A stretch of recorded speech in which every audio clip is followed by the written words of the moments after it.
All right, and a very good morning to you, wherever it is you're tuned in from Kenya, East Africa, and around the world. Welcome to the live broadcast from KICC. We are at the Kenya Meat Expo 2023 conference, or a conglomeration of a lot of meat and livestock players in this industry. We want to understand what's happening in the value chain. I have a panel with me today. We are going to have two panels, but the first one for this hour will be running up until about 11 a.m. or so. We have quite the guests to speak about this. We'll be talking about animal feed and, of course, so much more. Allow me to introduce them. Nicholas Ngahu is the CEO of Lake. He joins us here today. Nicholas is immediately to my left. Up next is Clarissa Duma, who is the head of programs Mifugo Nimali from KCB Foundation. And lastly, we have Dr. Christopher Wanga from SDL. He's in charge of livestock policy and research. We'll be talking about this and so much more. Welcome to the Kenya Meat Expo 2023. My name is Branji. We now start our conversation now. For those of us who are joining us from home or wherever it is you're tuned in, remember to tag at NTV, hashtag Kenya Meat Expo 2023. And we're going to start at no particular order. We'll be talking about feed and fodder sector development, the feedlots, seed stock, and of course the resolutions thereof. I want to start with the lady because I was born a gentleman. Clarice, to somebody who is hearing this for the very first time and understanding the value chain of livestock and meat production, what is the difference between feeds and fodder? Thank you very much, Brian. Good morning from wherever you're joining in. There is a big difference in terms of feeds and fodder. Fodder basically would relate to, the grass, the lucerne, and what have you, while feeds are what is manufactured, where you bring a combination of ingredients just to feed the animals and basically enhance their production and growth, and basically also alter the quality of meat as well, in a nutshell, and not going too scientifically. All right. So, Dr. Chris, Dr. Wanga, so if somebody would come in and start perhaps questioning the nutritional value of either, because one is processed, the other one is pure.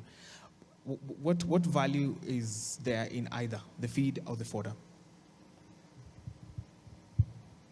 Thank you very much. Good morning, viewers. As the earlier speaker has spoken to, fodder is more of the greenage, the naturally occurring grasses, and other sources of animal feeds.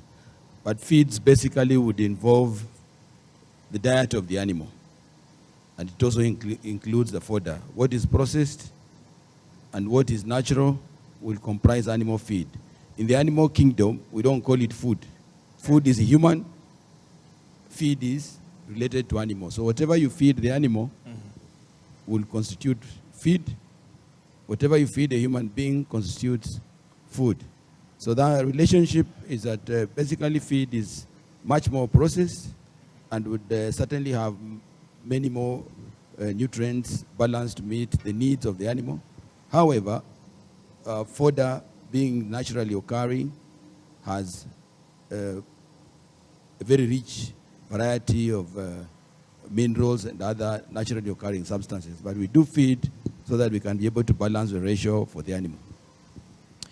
Nicholas, we are currently in that period where we're witnessing a hike in the prices of this feed, of their livestock feed particularly. How did we get here before we get into the resolutions? How did we get to a point where we're now experiencing, or other farmers are having to deal with high cost of production with regard to animal feed? What occasioned that event to happen? Thank you, Brian. And good morning, viewers.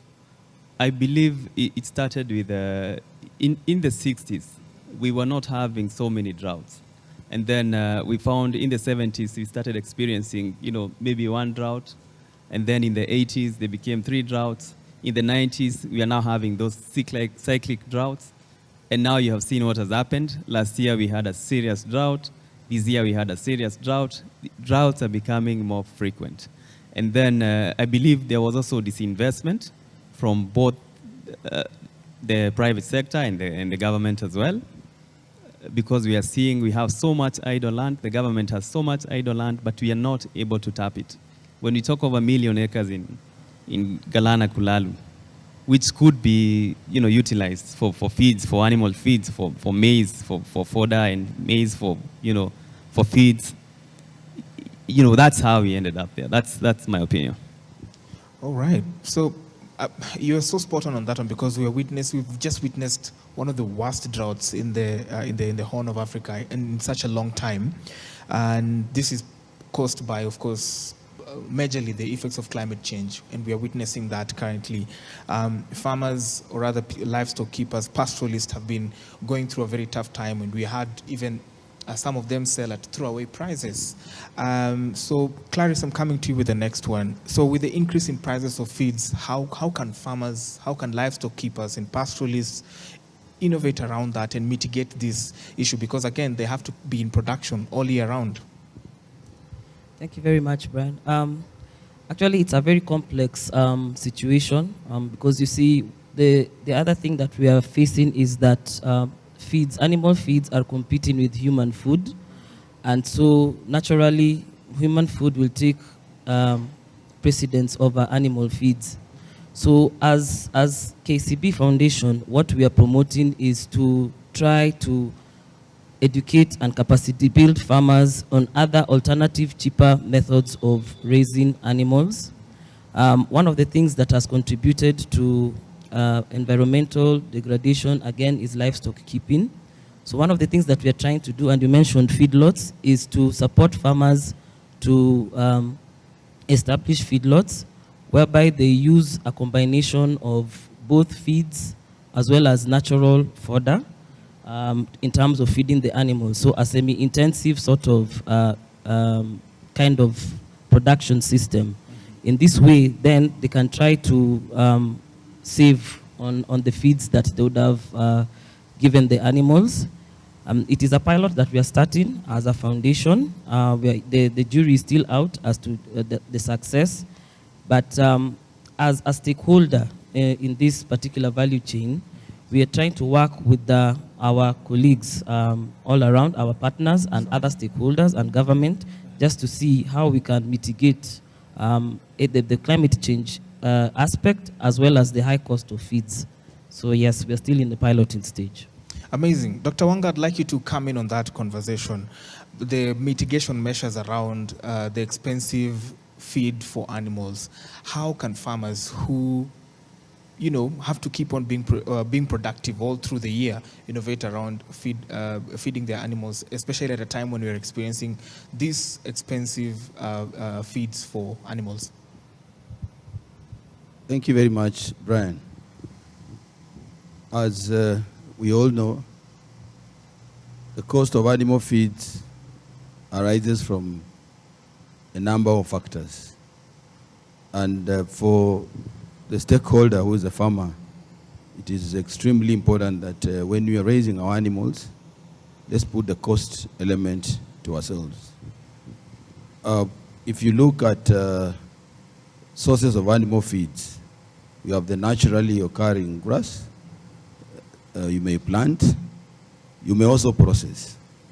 So it depends on what you probably want to utilize the animals for, and this should inform the farmer who is the investor in this space in his choice of animal feeds. The climate change has complicated the equation about the naturally occurring feed, and that is one of the areas that we speak to in terms of observing the carrying capacity of our lands. An impression has been created globally that livestock are environmental contaminants. I will tell you, out of 100, the contribution of livestock to environmental or greenhouse gas emissions is less than 1%.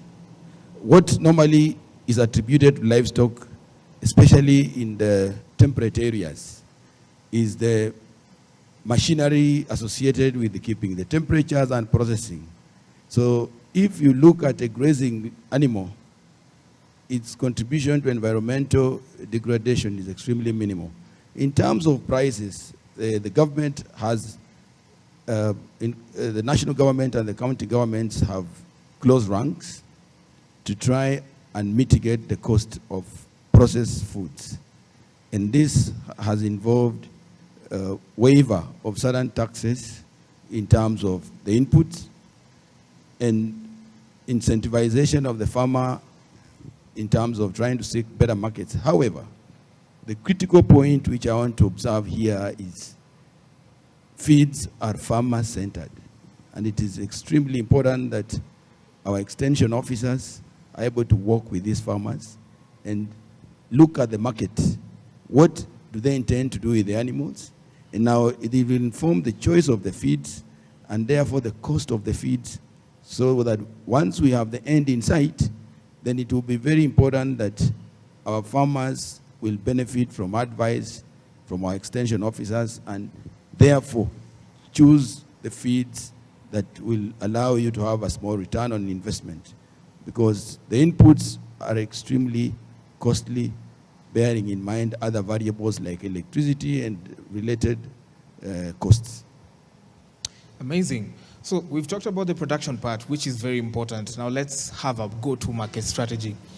Nick, as Chemlake, and I'd like you to speak authoritatively on this one, comparing the markets locally and internationally, which ones, how do the markets compare, first of all, before we even go into the conversations about market access? How do the markets locally and internationally compare? Who is procuring more from Kenya? What are the volumes? And how does that compare with the local market? Well, the local market is quite huge. I mean, we are almost 60 million Kenyans, and, we have to eat. And, back to the conversation on feed and fodder, you realize that ugali is our staple food. And if it's not ugali, it's githeri. And, we are competing with animals to a point where we are willing to demonstrate because of prices of maize. Unfortunately, the animals cannot demonstrate, but they need that maize probably more than we need, because they need to eat it so that we can have meat on the same table with ugali and githeri. So sometimes the conversation is complex. And I was talking to Solomon of Farmer's Choice, and he was telling me that they are doing 50 tons of smokies per day. And I think the recent numbers are pointing to about, the meat industry is massive, massive, massive in Kenya. But whatever we consume here is what the market offers, not what is ideal. So you find that a Maasai goat will take 4 years to mature in Kenya, yet in Australia, they are able to achieve that in 9 months because of the same issues we have discussed of feed, fodder, and lack of water. Lack of pastures, basically. Water is the reason we are having all these challenges. And then, when you look at the meat market, our biggest market is UAE, Dubai. I think 60% of our meat exports, they go to Dubai, and they are the biggest consumers of goats. And the reason, Dubai is an interesting market, because first of all, they have the locals are not even significant. The population of locals. Dubai is now about 13 million in population, and the locals are probably 1 million or 2. You find expatriates, from US, from Africa.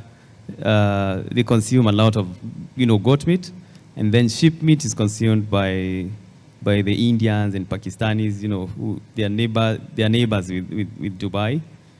So those are some of the dynamics that make Dubai a big market. Actually, I was in Dubai last month, and from the Dubai Chamber of Commerce, they're now doing $1 billion in meat exports.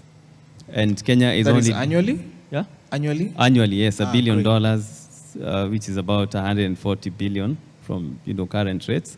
And we are only doing about 6 to 7% of that market.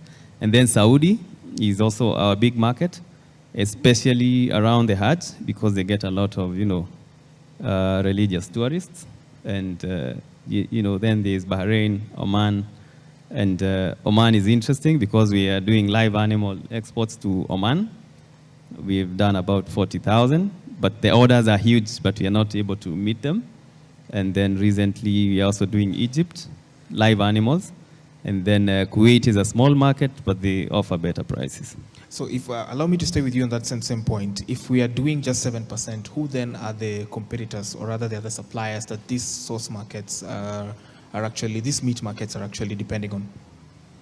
Well, the biggest competitor for Kenya right now for Dubai market is India and Pakistan, because they are just, across the sea. So the cost of transportation is cheaper and everything?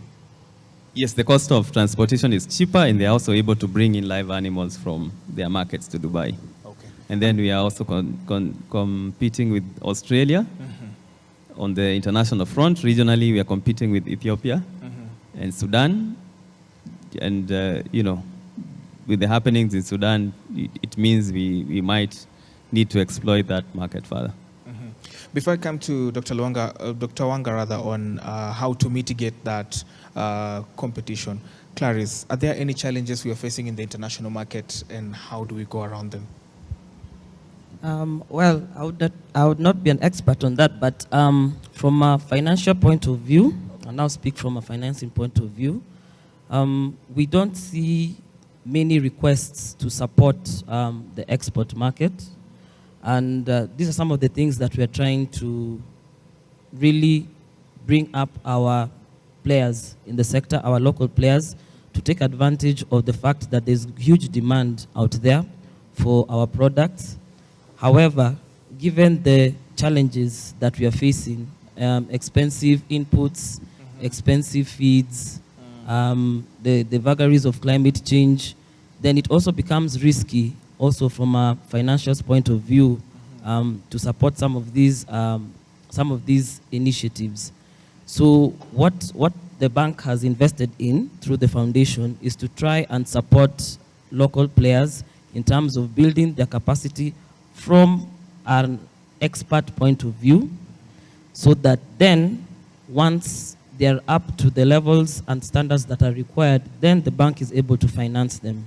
And it is because of this that we are partnering with Lake as well as the national government, just to see how we can bring up our local producers to exploit the international market. Wanga, the next question is basically based off of Clarice's response. How do we compete optimally with other players in that international market? Because $1 billion market, that's huge, and we need to tap into that strongly. If we're only doing 7%, then there are questions we need to ask ourselves. How do we play into that? How do we compete into that market optimally? Wanga. Thank you very much. I wish to state from the outset that the livestock sector is actually a huge giant sleeping. If you look at the value of leather traded globally, leather alone is almost 5 times the combined value of horticulture, tea. So I will start with the end of the stick. We have our investors in the livestock space.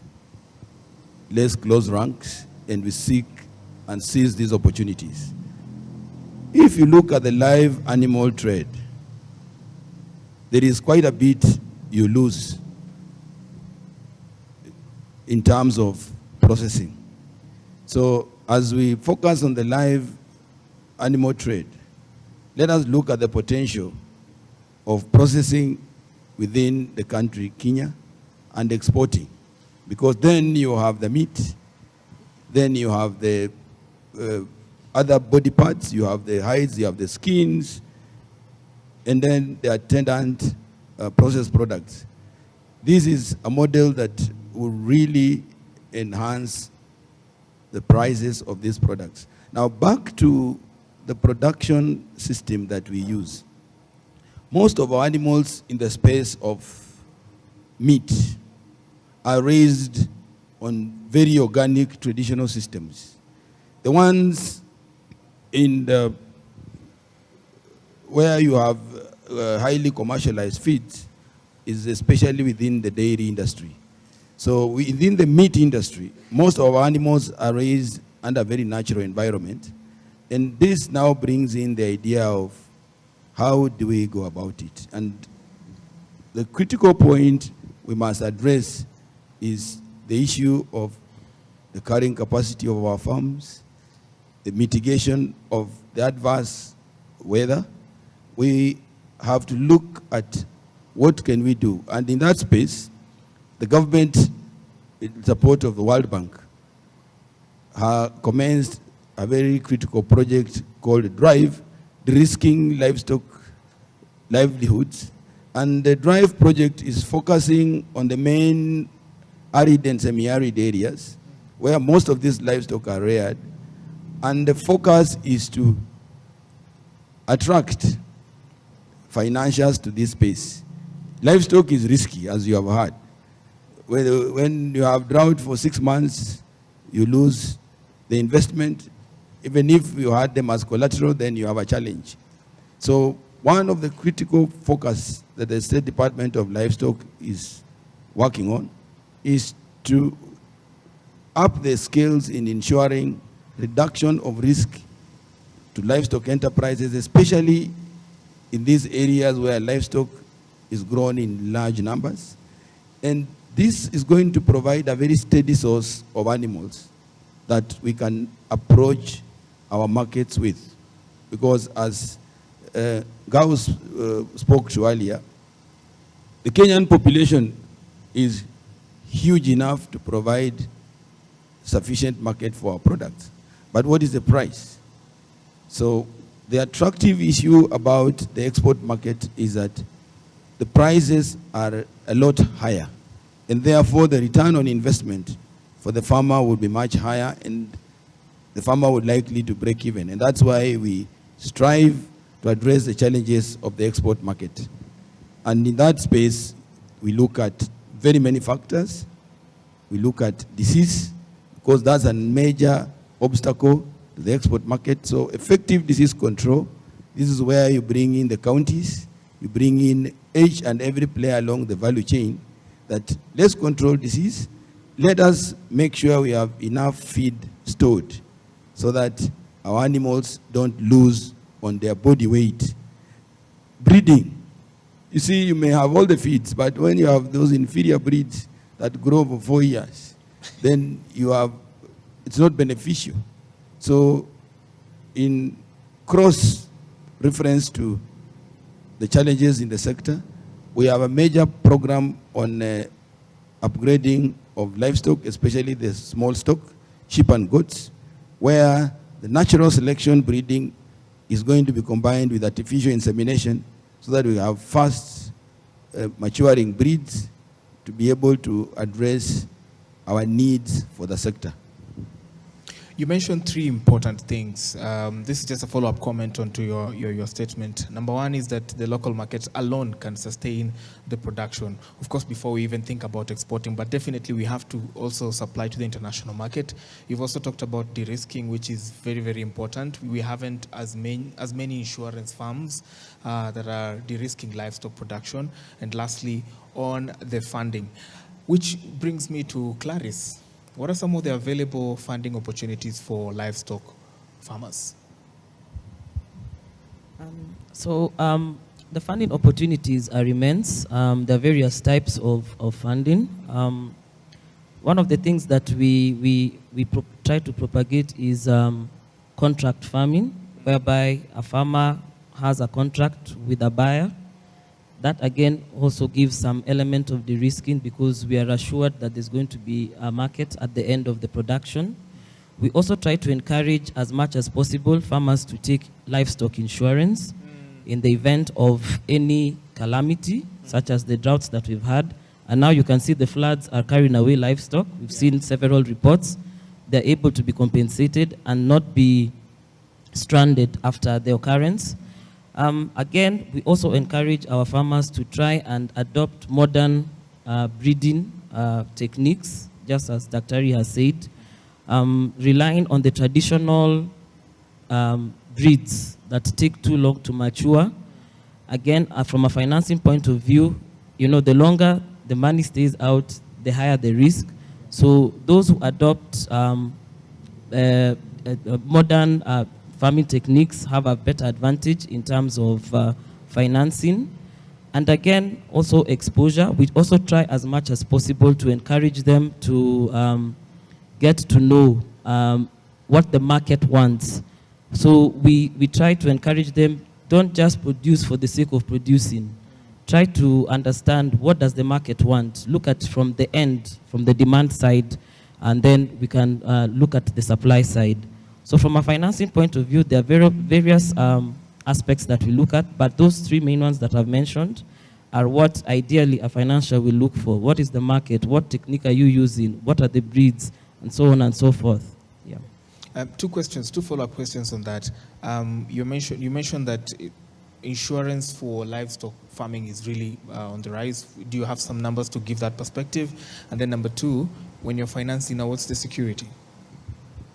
Okay, now in terms of the insurance, I may not have those figures. I'll allow Daktari probably to have that figure from a national point of view. Yes. But as a financial house, as KCB, the numbers are rising on a yearly basis as we go out and educate our farmers. Last year there were about 500, small number compared to the keepers that we have, but it is a step in the right direction, especially since people are beginning to appreciate that insurance is essential, given that we're not able to predict weather patterns anymore. In terms of the security, we are open. We are quite open, and sometimes we even take the livestock themselves as security, provided they're insured. But we also look at other things. We are quite flexible. We have really tried to deviate from the traditional, land, title deed. So we are using a variety and mixture of instruments just to have the farmers take up facilities. So you're moving away from the legacy instruments of security.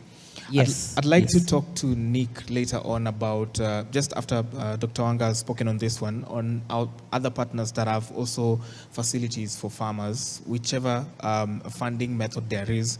But Dr. Wanga, you seemed to have the data on livestock insurance. Go ahead. Yeah, livestock insurance is a slowly growing industry. As we speak, we have two lenses when you talk about the livestock insurance. We have the traditional insurance offered by insurance companies. This is the high premium animals, the dairy animals, the pets. People pay premiums specific to the animal. And then we have the index-based livestock insurance that looks at the extensive farming methods where you insure against the risk of drought and floods. Like in the last financial year, we have had about 140,000 tropical livestock units insured. This runs into almost 500,000 animals. Being new, this is one of the approaches the people on extensive rearing of animals are being supported to be able to backstop, and the role of government is to help the insurance companies reduce risk and be able to look at them as potential options in terms of offering insurance products. So the index-based insurance is a product that is growing, and I want to invite each and every insurance firm that is looking at it, that with government support, I think is a venture worth trying. For financial products, without naming names, I think I want to thank our financial institutions. A number have been upbeat, and people now no longer look at the animal in terms of the slaughter value. Quite a number are looking at the animal with its intrinsic value. A dairy animal giving you 30 liters of milk every day For heaven's sake, how do you look at its slaughter value? 30 liters of milk every day, you can ensure that you can give that farmer a loan of 1 million shillings, he'll pay it in less than a year. So those are the kind of products we are looking forward to the financial partners to start embracing as government supports them to ensure that the risk is minimized in terms of failure to repay. Great. We have about 6 minutes to go. Nick, I'd like you to speak on the other partners' financing opportunities that are there for farmers. I'm talking in terms of grants and the like. What are some of those opportunities that are available? Well, I believe,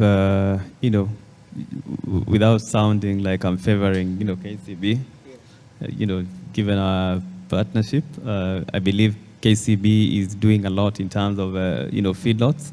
And also, as a bank, they can guarantee your farming business based on another farming business. Like, if you have a hardware which has revenues, the way they say livestock, she just told us that she's now taking livestock as collateral, but I doubt, you can have goats at the bank counter and, and give them to the cashier.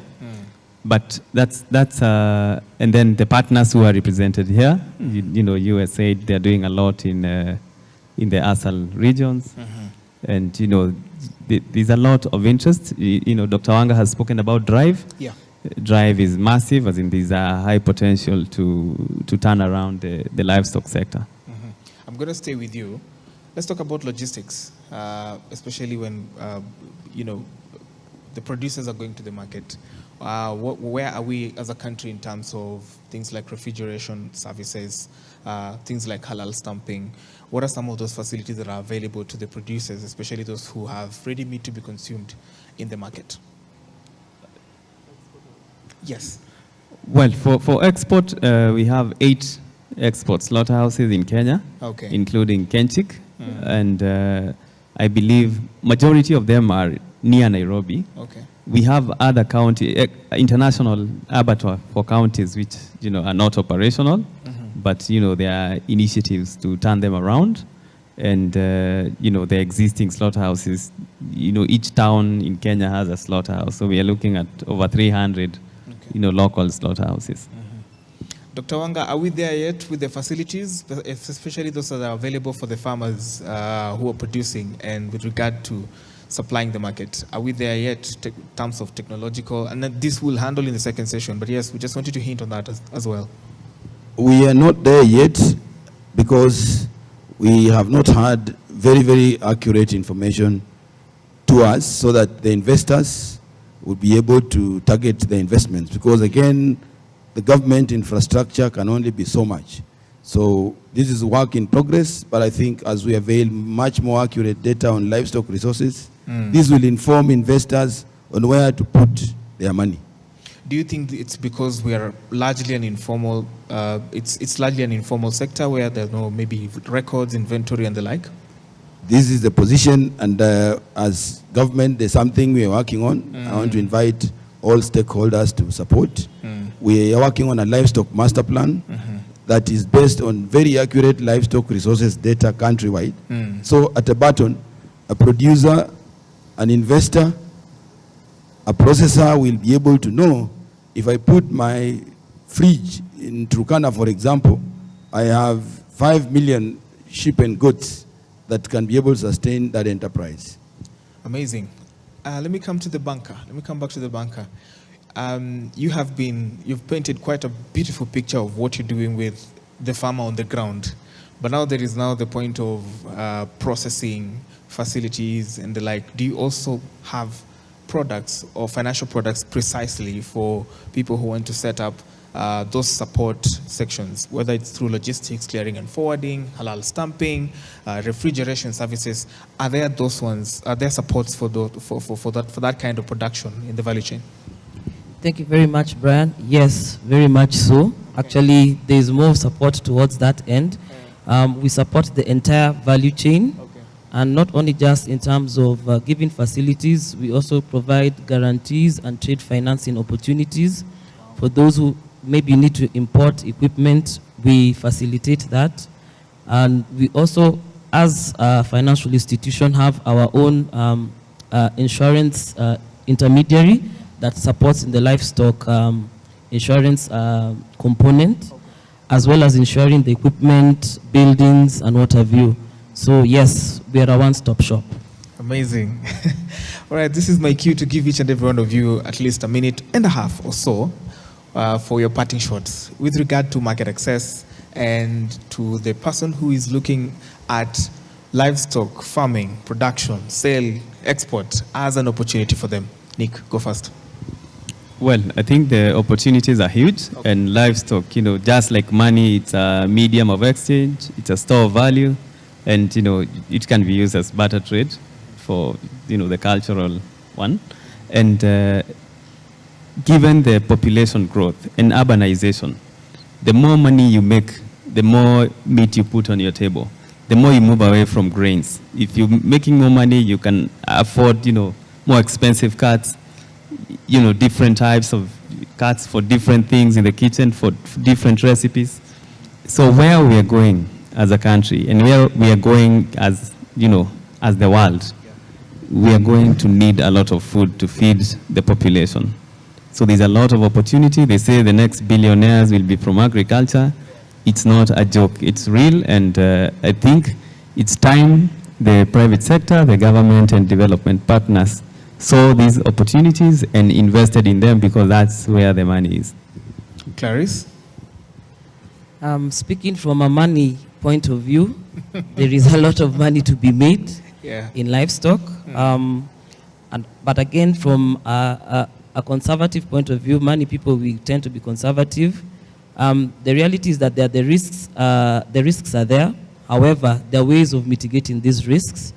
And we believe that once these risks are mitigated, then as the program that I'm running with called Mifugo ni Mali, then you'll realize that at the end of the day, you're able to make a lot of money. One of the things that really led to the rise of that particular program is that we realized that pastoralists were walking around with millions that were at risk. So how then do we get a paradigm shift? So instead of them having to walk around and having them exposed to weather, drought or flood, how do we then commercialize that aspect, which is what we exist to do. Yeah. Amazing. Mifugo ni mali. All right, Daktari, tufungie tafadhali. Thank you very much. Mine is to just re-emphasize what my colleagues have spoken to. The future is in the livestock sector, because 80% of this country is arid or semi-arid, and this is the home of livestock. So by investing in livestock, you are supporting the majority Kenyan. And that is why, in the spirit of trying to create more order in the space of the livestock sector, especially in the meat trade, the government has formulated a livestock bill that is headed to Parliament. This livestock bill establishes a livestock products marketing board. This board will help us in making sure the playing field is level and help our investors, be they local or international, in being able to fit in. In terms of access to external markets, one of the biggest barriers is issues to do with food safety, issues to do with animal diseases. Again, in this space, the government has reviewed the veterinary laws to be able to comply with the international requirements for trade in livestock and livestock products. So again, this is space in another 1 or 2 years. Nobody will be able to tell you, whether in Europe or any other country, that your products don't meet standards, because you will have put a very solid policy and legal framework in place to support your trade, whether within the country, the region, or overseas. And as I'd spoken to earlier, for the investors, we want now to work together. The livestock master plan, when completed, hopefully by the end of the year or early next year, you, in the comfort of your space, will know where to put your resources, because you'll be able to know what is in Turkana, what's in Wajir, what's in Nairobi at a press of a button. And what are the investment options that are available in the livestock space. So this is something that we are all looking forward to, so that an orderly sector will make sure that the financiers view us more positively, the insurers view us much more positively, and our livestock farmers make a return on their investment. Thank you. Amazing. Amazing. Many thanks. Please, our live audience, give them a round of applause for that. Thank you so much. We have been speaking to three professionals here who are supporting the livestock sector. Nick Ngahu from Chemlake, CEO. And we've also been speaking to Clarissa Duma, who is the head of programs at KCB, Mifugo ni Mali. And she said the next billionaires are going to come from that. That statement had also been reiterated by Nicholas Ngahu. And of course, Dr. Chris Wanga, who is from SDL. Many thanks once again, ladies, gentlemen, for this.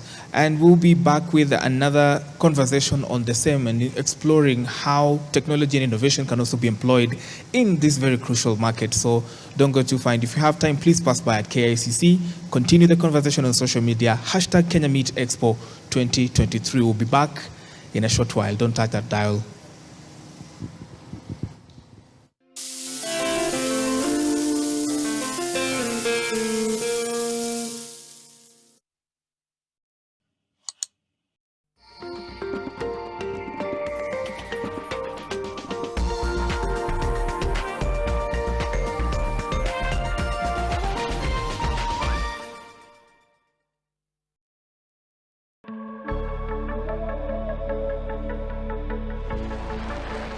Join me, Brent Leo Smith, and my expert team of guides and cameramen as we explore the wonderful wilderness of Africa.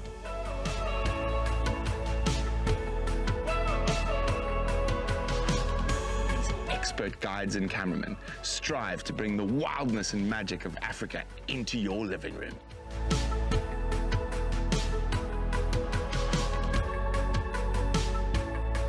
Come join me for Safari on Pridelands. Looking for learning material that is tailored to your needs? Look no further than the New High Schooler magazine. As the ultimate guide for junior, secondary, and high school students, the New High Schooler magazine is packed with premium content on a wide range of topics, including careers, literature, finance, and much more. With this magazine, you'll have access to valuable information that can help you make informed decisions about your future. So why wait? Subscribe to the New High Schooler today. I came in, she pulled out the gun and said if she can't have me, nobody can. What do I do? It's your fault that my marriage is falling apart. Diana. Get out of here! Get out of here now! Get out! What this woman needs from you is simply your attention. Give her that, and you'll see she'll stop acting so stupid. Andres? Don't tell me the cab stand I called sent you to pick me up. Quite a coincidence. Natalia.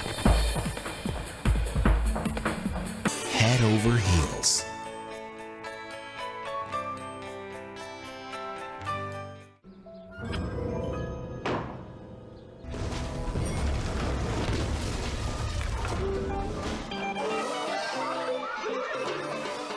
Santon, a fun new world of flavor.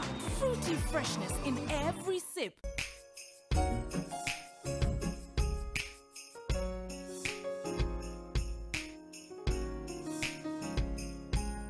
With Molfix pants, changing diapers is now very easy. I tear and take off the used Molfix pants and pull the new one up in a moment. Wrap up the used diaper and throw it away. Come on, mothers, try Molfix baby pants and be part of our happiness movement.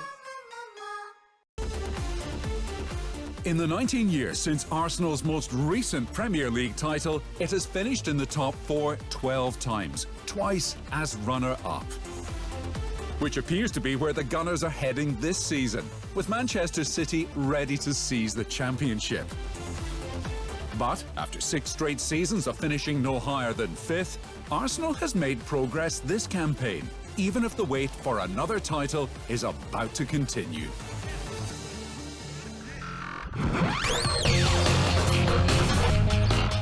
The that moment when you start to get back to ordinary, and ordinary feels amazing.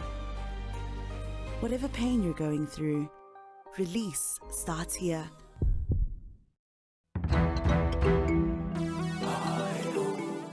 The next episode of Daring Abroad comes to you right from Atlanta City in the US, where Kenya's largest diaspora circle was founded 11 years ago. We have contributed immensely to Kenya. Now, the circle has just held its 9th AGM in this city.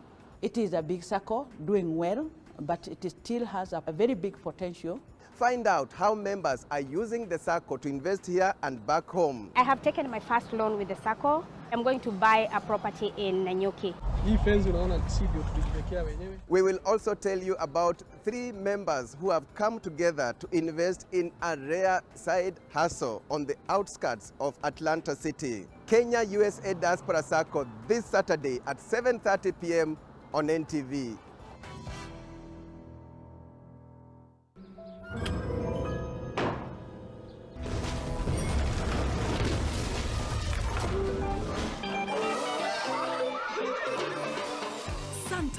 A fun new world of flavor. Fruity freshness in every sip. In your paper this week, the unwanted general in Congo mission. Kenya's Major General Jeff Nyaga exited as commander of regional force in DRC, a scared man. He indicated he has been intimidated, threatened, and called names. Kenya church deaths expose deep-rooted cults in East Africa. Plus our opinion leaders. Comedy speaks truth to leadership. So bring out the clowns. LC Eakuze. Uganda's angry phone holder is moving state agents to action. Joaquim Buembo. Magazine. Home, away from home. Finding peace and calm in Kinshasa. For these and more stories, get your copy of The East African.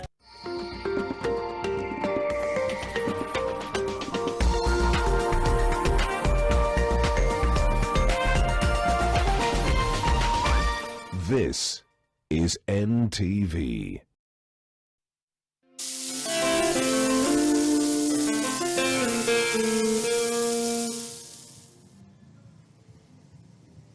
All right, welcome back to our broadcast, coming to you live from KICC at the Kenya Meat Expo 2023.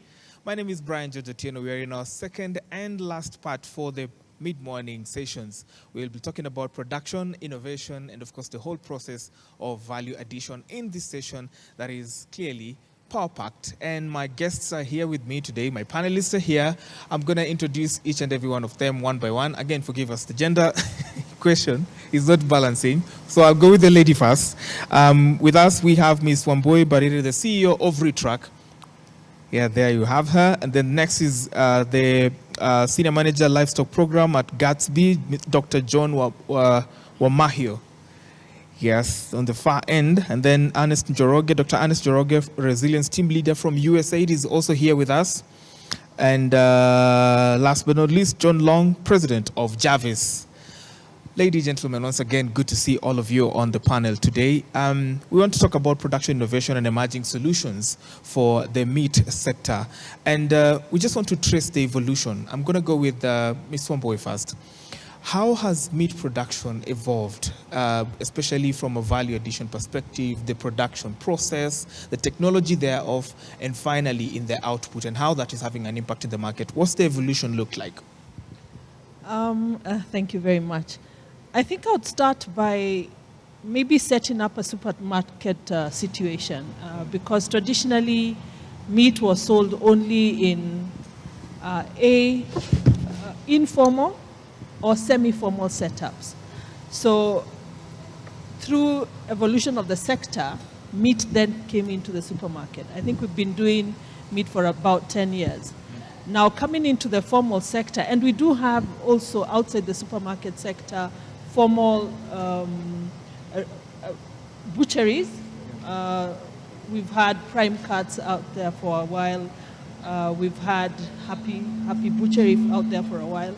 But once it came into the supermarket, it got an even more formal setup that allows the beginning of appreciating meat in different aspects, specifically the issue of cuts, because in the informal sector, meat is, for most people, just meat. Yeah. And also the packaging, by the way. Yeah, yeah. In the informal sector, it's just meat. Just open. Cut for me here. Yes. You know, you don't specifically. We have traditionally not made a decision to cook, then buy meat. We actually buy meat, then make a decision to cook. Which, if you understand meat, that should not be. So as we got into the formal sector, you realize we start having skill that allows you to engage in terms of, I want to go and boil, what cut should I buy? I want to go and grill, what cut should I buy? I want to go and roast, what cut should I buy? So the innovations coming out of that, including the packing. And I think we also had a transition period post the paper bag ban. It brought in a new discussion of packaging for meat. I see places where people carry their own containers. I see there's been a struggle in the informal sector as to what paper to use. I'm never sure where that paper is coming from. In the supermarket, constant conversation with NEMA that allowed the understanding that you do require plastic for packing meat and for preserving. So that allowed us to continue packaging it in sealed, similar to what we've seen in the expo that NEMA is doing, that KMC is doing. So the innovation has been gradual, growing, increasing the value of the sector. And the beauty of our economy is we see that more often than not, the informal sector picks up what is happening in the formal. So you start to see what was traditionally an informal butchery start to have better display, better differentiation of the cuts, increasing not only the value for the consumer, but even for the retail outlet owner. And even the preservation is now better. We are seeing refrigerators and all that. And let me just cut you short. Please. Of interest is very slowly the understanding that cold storage is the way, that's what increases value for meat. We've seen the average Kenyan wants red dripping meat. Yeah. I take this opportunity, like we did with yourself, to educate guys that good quality meat is that meat that has been at a minimum 8 hours since slaughter. Yeah. Not that which you slaughter now and you put on the end. We say culturally we slaughter in the morning and then we eat in the afternoon. Yeah, but and that's collagen, right? Yeah, that's the name. You're eating muscle, not meat. Yeah, you're eating muscle. And traditionally, even though that's what we tend to claim, I think they probably roasted at 3 a.m. in the morning. Yeah. And then cooked that meat 10 in the morning or 11 in the morning. So it has done its 8 hours, not our now what we call quote unquote traditional, where we slaughter it at 9 and it's on the fire in 2 hours time.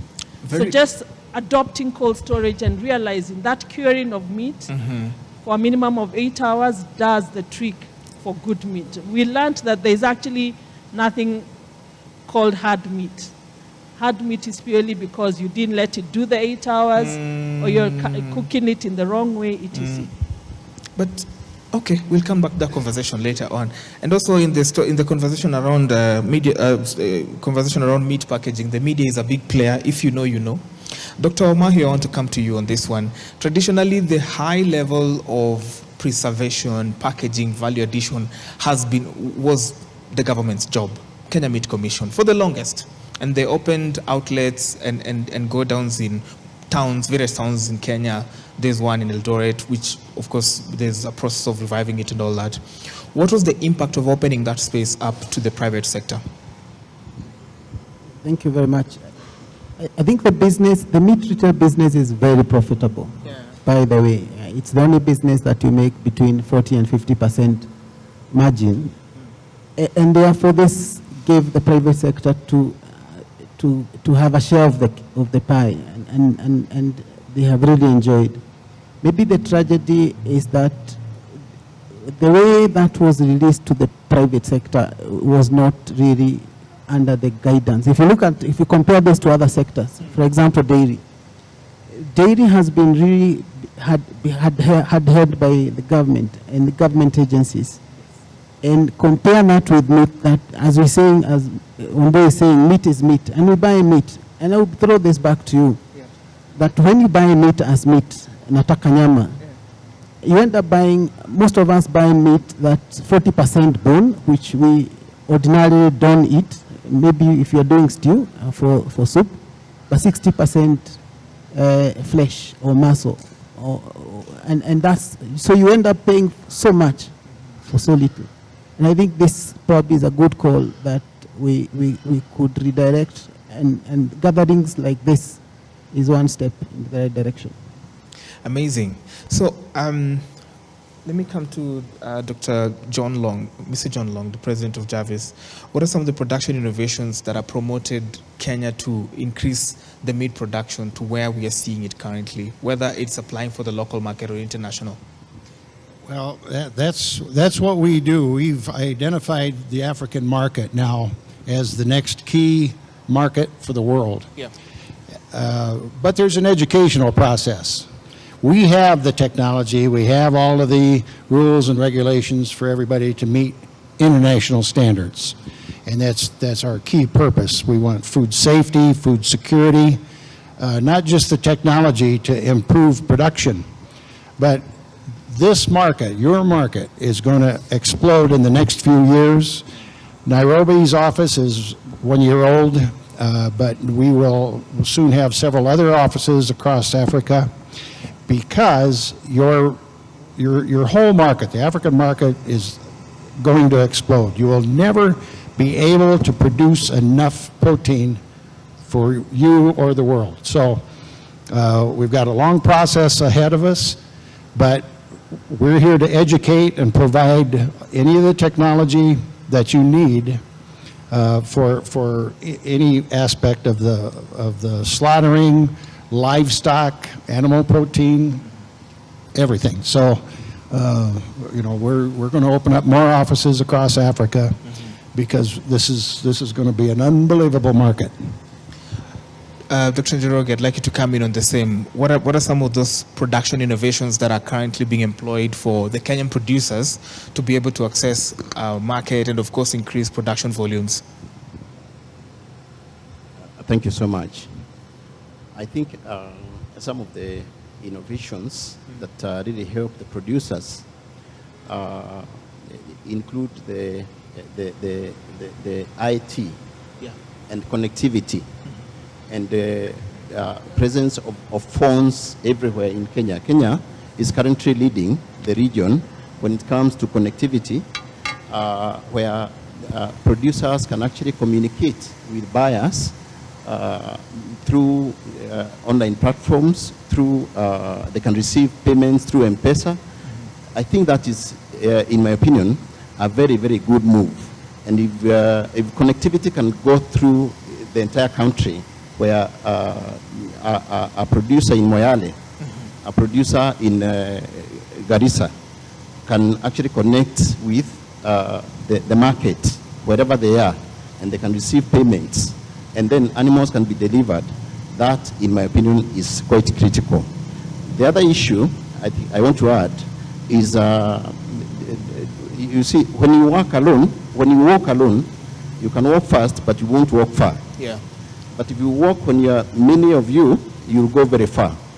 So it is really, really critical for us to see how we reorganize our producers, or how they reorganize themselves, either in form of associations, in form of cooperatives, because there is strength in numbers, such that the buyers or the people within the market space are able to access many producers at the same time. That, in my opinion, is quite critical, so that it's not individual producer who is somewhere in Loyangalani who is struggling how to sell his livestock. It is maybe an association that is, or a producer cooperative that is in Marsabit, that is helping many of these producers to come together, and then marketing becomes much easier. Thank you so much. Amazing. I want to come to Ms. Mbarire, and let's not talk about the market. Ms. Mbarire, we are coming from a very tough time. We've had COVID, we've had pests, we've had the global shocks in supply chain. Of course, the issue about expensive animal feed. How have producers, and especially supplying to the people you represent as retailers, how have they felt the impact of all these issues, including inflation, which then impacted the cost of living that we are currently going through? With these so many global shocks and the effects of climate change, pests and diseases and all that, what has been the survival mechanism of this? And would like you to start from an impact perspective. How have all of these issues affected the market? I guess this is a good forum to have this conversation with, because our disruption didn't start with COVID, especially in the meat sector. Our disruption started with the famous red alert. That's why I say this is the right forum. It's the right that was station. Done by NTV. It's the right station. Okay. So one of the things we see, both in regard to meat and fresh food, is that a lot of consumers are still growing to the idea of buying fresh food in store, be it meat, be it vegetables, be it fruits. So the meat industry in store has kind of been recovering slowly because of two things. One, I think knowledge about meat is growing, as I said earlier. So you start wanting to buy from where you understand there might be some element of traceability. So because it's a formal sector, the reality is the retailer knows who they're buying from and takes time to understand where are they sourcing from. You have a secured supplier who has secured a constant market. So they go out of their way to sustain that supply into the stores, which means in spite of the challenges of the drought, there has been a constant flow of meat into the stores. So it hasn't gotten very disrupted. The disruption has been price-based because even the sourcing becomes more difficult because you're giving specific markers of the quality of meat you want into the store. So it has steadily climbed from red alert, took a dip obviously during COVID like everything else did.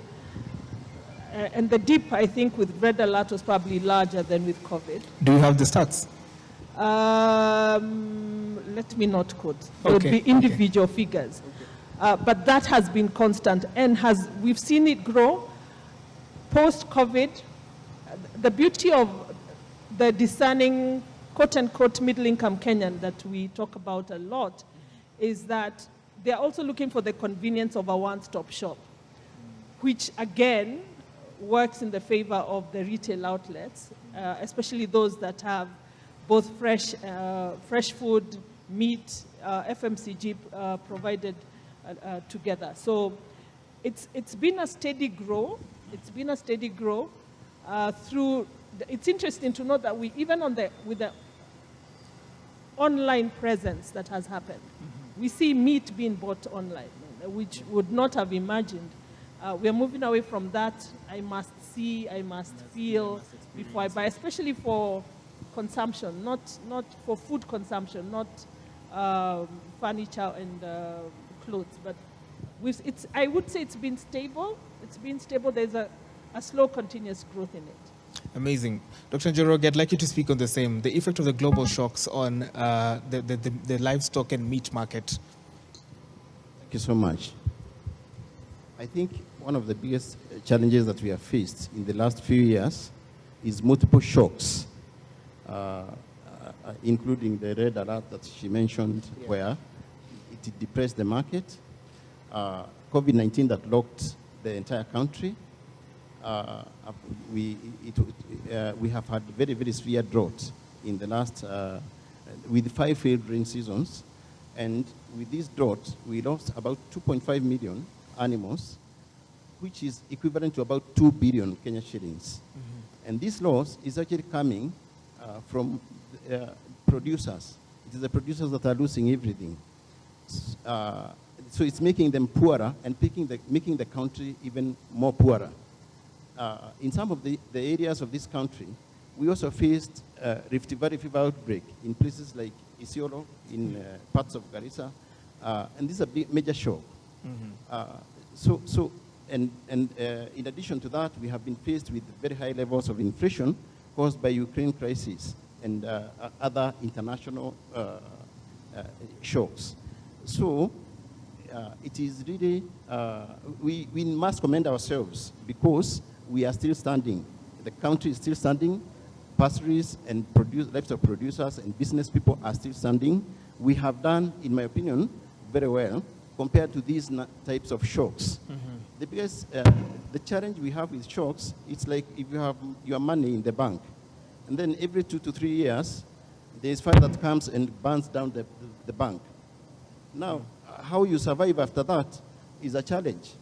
So all of us need to pull together to see how we cushion the producers, we cushion the small-scale businesses, we cushion the medium and even large-scale businesses because all of them are affected. And it is nobody's fault. It is a natural phenomenon. So we have faced a lot of shocks. And the worst of it all is that it has affected most the poorest of the poor, the highly vulnerable community households in this country. But if we come together, we can make Kenya a much better place. Every part of this country can be a very, very good place to live in so that we are able to cushion these shocks. We are able to create wealth. You see, the reason why many livestock producers are poor, it's not their own fault. They put a lot of effort. They put all the effort that they can. But the shocks that come really erode. It erodes the wealth that they have created. You raise livestock for 1-2 years, and then when the drought comes, it wipes everything. And then, in addition to that, when these rains came, we were faced with the floods in some parts of this country. Some parts of Moyale, a number of owners, livestock owners, their livestock was wiped out completely. We also have challenges of diseases that come when rains come. So all these are quite major shocks that affect the sector. But I believe if we stand together, we can address them, and the country will be much, much better. We'll be able to create wealth through the livestock sector. Thank you. Dr. Omahi, I'd like you to now speak on how the businesses have survived those shocks, global and local alike. What was the resilience plan? I think one of the things that have happened is that businesses have emerged stronger, and especially on the feed and fodder. Okay. We have seen pastoral producers moving their livestock from as far as Elwak to as low as Taita Taveta by tracking. Traditionally, and that's very important, especially for now that we're in the era of climate change and all that, and how it's affecting the feedlots and all. Yes. So traditionally, producers would trek the animals. You can imagine covering 1,200 kilometers. And so as a result of their resilience, they've been able to track, 1, 2, going to areas with more pasture. Number 2 is that we have also seen feed manufacturers really coming together to lobby for either yellow maize or reduction in taxes. And that has at some point yielded. Number 3, how businesses have been able is to purely get into alternative feeding and finishing regimes. We have seen emergence of feedlots. We have seen also emergence of pork production that is quite off from the traditional pork production. Poultry has been also a major challenge. We've seen the improvement in genetics. A bird that used to go for 42, now we have a bird that converts it to meat in 30 days.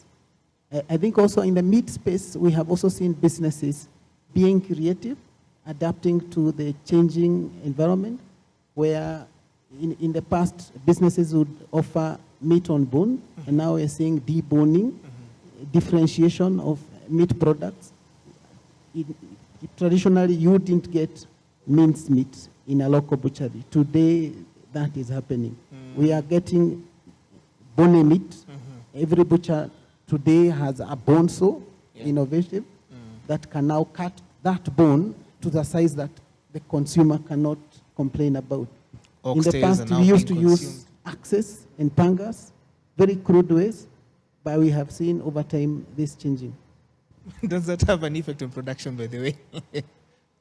The use of crude methods like the panga and all that, does that have an effect on the production quality? Yes, of course, course. Because, for example, I don't know if you know of a specific cut known as T-bone. Yeah. T-bone comes from the back. Yeah.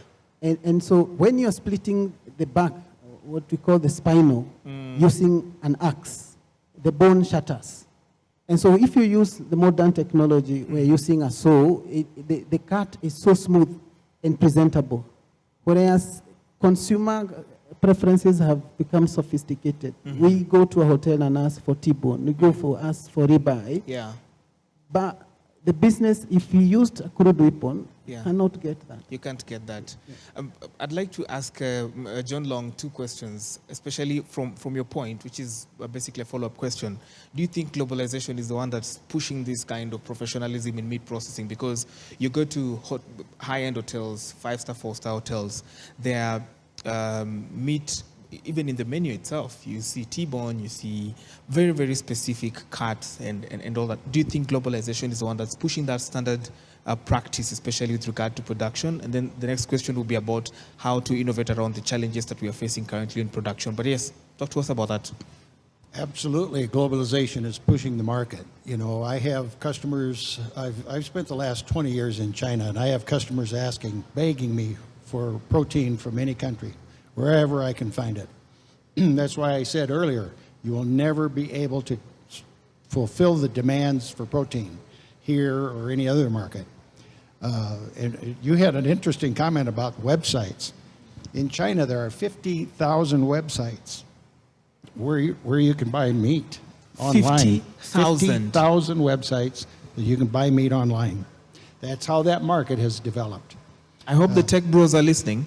It's a huge, huge program. And all the different kinds of meats that you can buy online can be processed so that the shelf life is longer and there's no damage to the product.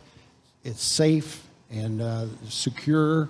So many opportunities. So we're here, we've identified the African market as the next great market. And the opportunities, there's challenges. Certainly the market prices are usually the problem. But there's ways to overcome them, and we can bring the technology necessary. Livestock is a good example. You can't make the meat if you don't have the livestock. So we have livestock professionals able to come here, people that can go to the States from here. We have great training programs to increase the production of livestock in a safe manner. You know, food safety isn't just for people. Yeah. Food safety is for the animals as well. You have to grow food for the animals or feed the animals with safe, secure food. Okay, amazing. I'm still staying with you. And any private sector innovations to strengthen resilience against these shocks or unforeseen challenges that may dog the industry? And by the way, this is an open blank check to all the panelists, but I'm going to start with John Long. But I'm sorry, say that again. So the innovations in the private sector that are currently countering and any of these shocks that the producers are facing.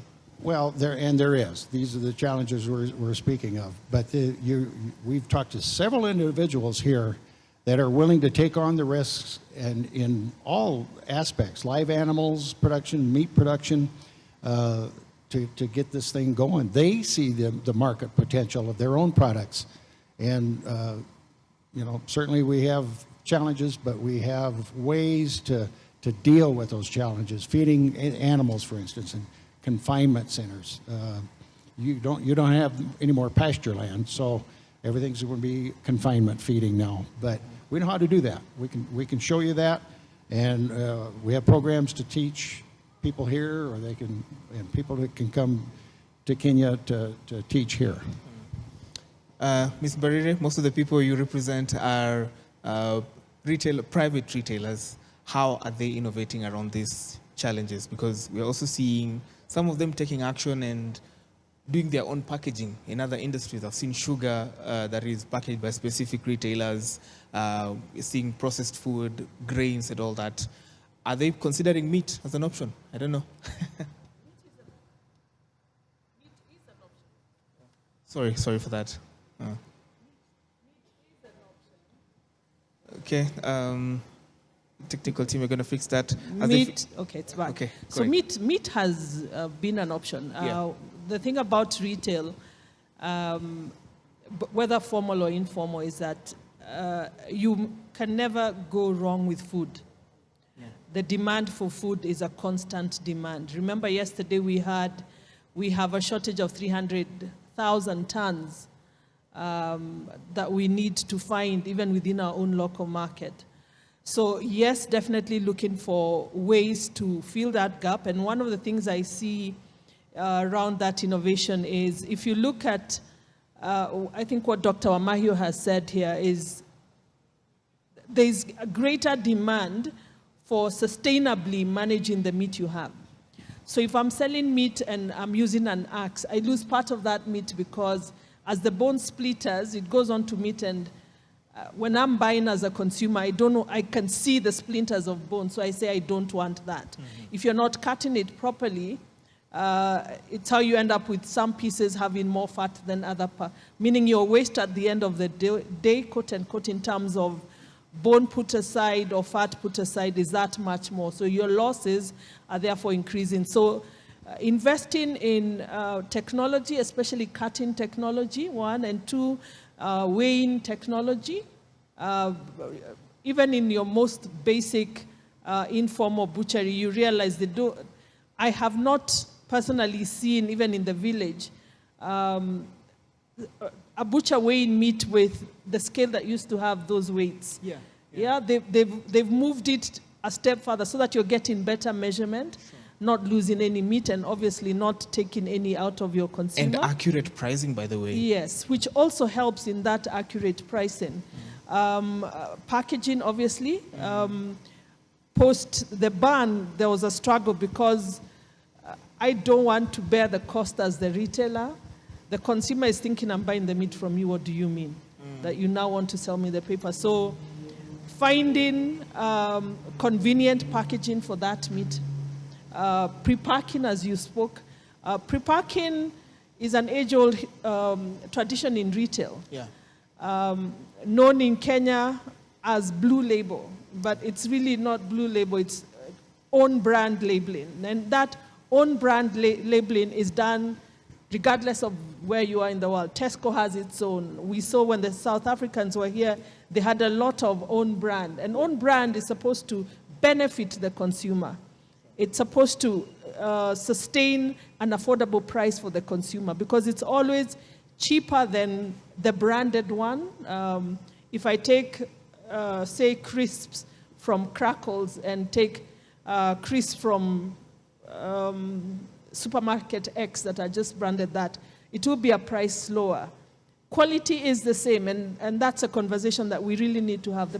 The quality needs to be the same. Round meat, what we need, I think, is a bit more learning, a bit more knowledge, capacity building the consumer to understand, because I'll use an easy example from yesterday when we were going around with the ministry officials, and they bought meat from one and didn't buy meat from the other. And the conversation at the counter was purely about looks. Aged meat will not be as red as meat of today. But that is knowledge we need to impact on the consumer, so that the consumer knows that, yes, it's a dull red, but that doesn't mean it's any worse. It actually means it's a bit aged and probably better than the extremely red one. Yeah, so just building the knowledge that we are giving to consumers will grow the industry so much faster. Amazing. Dr. Njoroge, as a development and support partner for producers, how do you support the producers, the farmers, the traders to mitigate all of these challenges that they're seeing in the meat supply markets? Thank you. We have provided significant support in partnership with the government of Kenya, the Ministry of Livestock, the county governments, and as well as the private sector, the chambers of commerce. One, to strengthen the local institutions that are already there. Areas that do not have cooperatives or associations, we support formation of those cooperatives because local institutions that are working help the producers quite significantly in marketing their produce and also in access to services. We have also supported access to finance in partnership with various other partners like Agricultural Finance Corporation. We really support markets to work. Any effort that goes to supporting the private sector to play their role and markets so that producers have access where they can sell their livestock quickly goes a long way in protecting the producers.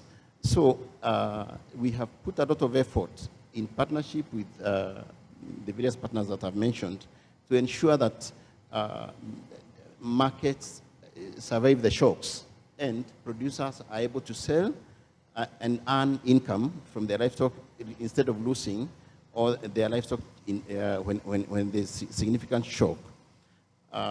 One aspect that I would want to mention that is really critical is, when it comes to technology is automation of services, where we are able to reduce the costs of running of businesses, small-scale businesses, large-scale businesses, the producers, the cost of producers themselves.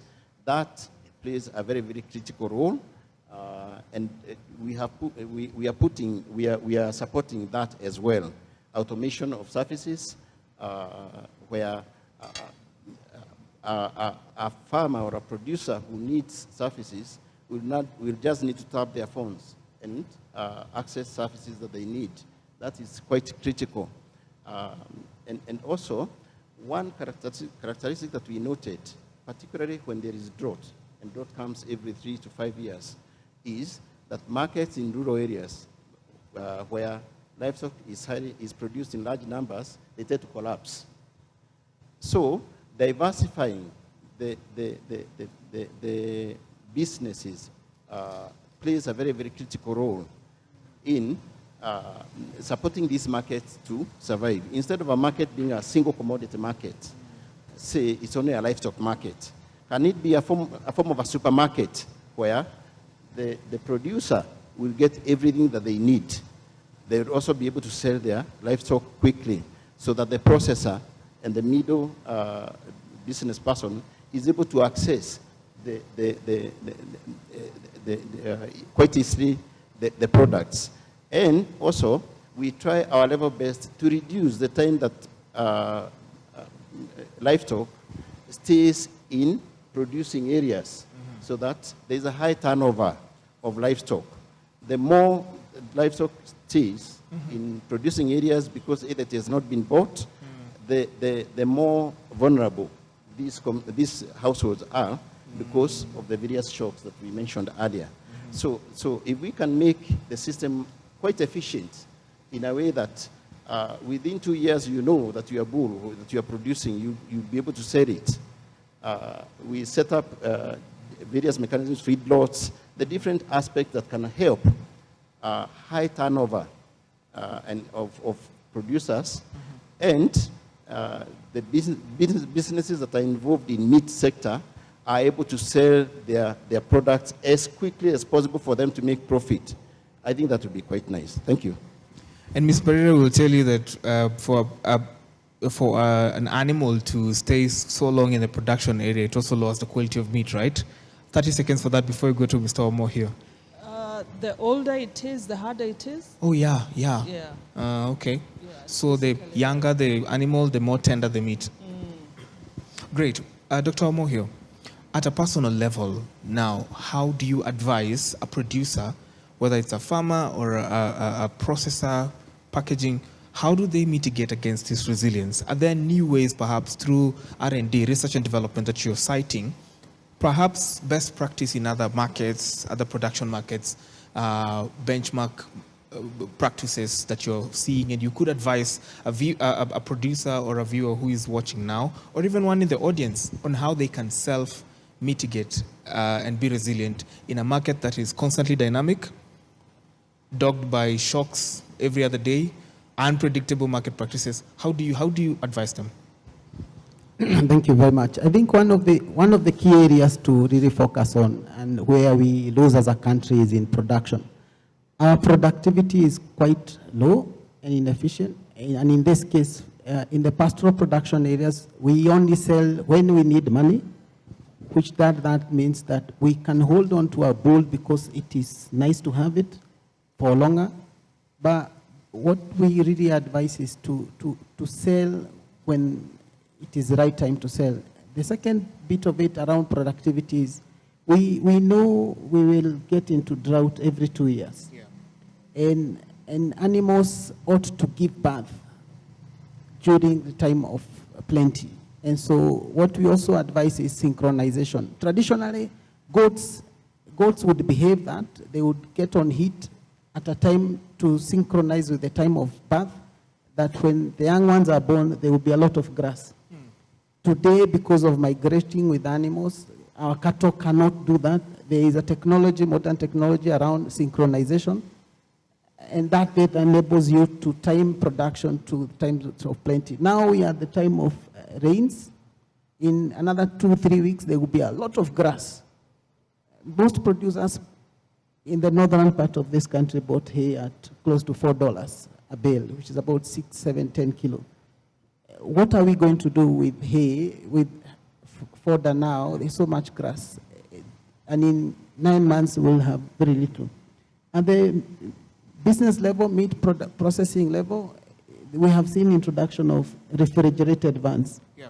Advancement in technology, where butchers used to buy what I will finish today, tomorrow I will be in the market. That creates short of that resilience. And now we have seen investments in cold chain, acceptance by consumers, that if when you buy meat, you don't want to buy from a cold chain facility, but when you take meat home, you put it in a fridge. And so what's the difference? And so therefore, the more we get as more efficient from production to consumption, the better for this country. Amazing. I'd like to switch up a little bit. Instead of having parting shots, I'd like to give an opportunity to anyone who has a question. Anyone who has a question towards our panelists. Okay, I guess there are no questions. Anyone? Before I don't want to lock anyone out. Okay, seems like you're all content. Thank you so much for the comments. Clearly, they're really, really much informed. Let's have parting shots. 1 minute each. Your parting shot to this conversation and to the audience and to those who are viewing from home. The meat market is a huge market. Of course, there are going to be challenges like in any other business. How do you mitigate and how do you stand tall as a champion in the industry to sustain the market all year round? Please, a blank check. Feel free to write whatever you want. Parting shots. Go ahead. You go. Know your meat. Know your meat. I think as a country, we need to invest a lot in consumer awareness. As a retail sector, we've done quite some work towards this, and we started doing in-store cooking so that you learn about how to cook your meat, you learn about how to store your meat. Dr. Wamahio makes a very good comment of, we insist on not buying meat that has been put in the fridge overnight, yet we buy it and we go and put it in the fridge, so same difference. Understand that because it is dripping red, it doesn't mean it is freshest. Actually, and doctors here in that sector can actually affirm this, that the meat that is not bright red is not necessarily the best meat. And it's not probably the meat you want to buy. You are looking to buy meat that has done at least 8 hours before you buy it, meaning it has gone through Daktari, what is the word? Conversion. Rigor mortis, yes. Yeah. That it has converted from being muscle to meat, and that takes an average of 8 hours. So even when you're doing your traditional family activities, slaughter at 3 a.m. so that you roast it at past 10, 11 in the morning so that you actually have meat. Again, learn to think about, and this is mainly to women, because we keep saying women are the greatest buyers, although men do buy meat for the household in some cases. Yeah. So where you're buying meat, it's good to, if it's a male buying meat, sorry for calling you a male, if it is a man buying meat, do understand what your wife cooks. Does she boil? Does she stew? Does she roast? So that when you're buying meat that is relevant to the cooking method. If it's the woman of the house buying meat, understand your meats as well, so that you're buying meat for cooking, for stewing, for roasting, for boiling.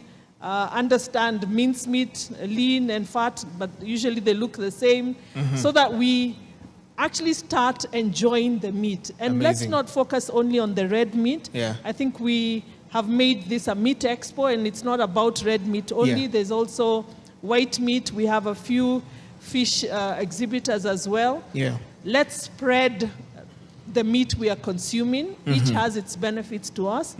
And I'm sure my minute is over. Amazing. You've actually spoken on behalf of all of them. I'm afraid I'll have to cut you short. Sorry, we have production timelines, which of course we have to adhere to. Thank you so much for joining us. Mr. John Long from Jarvis, Ms. Mbarire from Retrack, Dr. Njoroge from the USAID as a support and development partner, and of course, Dr. Amo here from Gatsby. Thank you so much. We've been having conversation on innovation and resilience against the shocks that we are having in the industry, and how you can stay profitable all through the year, from production to supply, and of course to your business practice as far as meat is concerned. This is the Kenya Meat Expo happening right here at KICC by NTV. Please do join us. Come understand your meat, and of course come and meet and greet. The hashtag is meet and greet on Twitter.